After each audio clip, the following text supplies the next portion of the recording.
In part one of their conversation, New Jersey Education Report's Laura Waters spoke to Tap Into Newark's Mark Bonamo and community activist Oscar James about Tap Into's recent reporting on questions surrounding the development of Newark's High School of Architecture and Interior Design. Mark, please give us some background on how this story developed and what were the key points that you arrived at.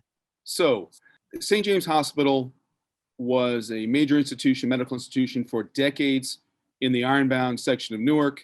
You talk to people who lived there for decades, they said, oh yeah, my mother, my father, my uncle was born at St. James Hospital. So Newark Public Schools, community advocates, all together came up with this great idea. Hey, we're gonna take this hospital that's just been sitting there for decades, we're gonna turn it into essentially a vocational high school. So we're gonna turn it into the Newark High School for Architecture and Interior Design, and as part of that would be extensive training for the building trades. Also a neighborhood where you have many immigrants, people who are coming in trying to build their own version of the American dream. They can get that kind of training in a high school and realize their own version of the American dream. So this is all well and good. They're going to use this high school for the building trades, fine. Except anytime you're building a public school like this, important state law kicks in, the prevailing wage law. Somehow, some way, they become involved with a developer who essentially, it seemed, if you look at the facts, he was trying to find a way to get around prevailing wage. This is the ultimate irony, because here you are, you're going to make a school for the building trades, but you're going to try to use non-union labor. This somehow does not compute. This is quite possibly the most New Jersey story ever.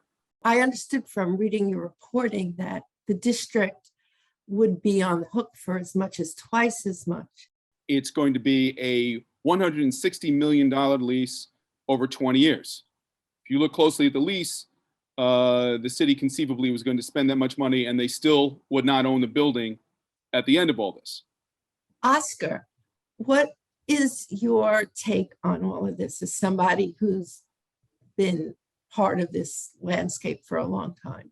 I find it very ironic that these guys from the outside are only looking at Newark for opportunities to grab. And it's our responsibility locally to make sure that we protect our valuable assets, right?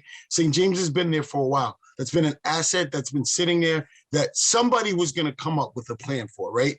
These guys got such a sweetheart deal. I was sitting here doing the math at $160 million for 20 years, right? When you don't own the building, right? So let's just take 80 years.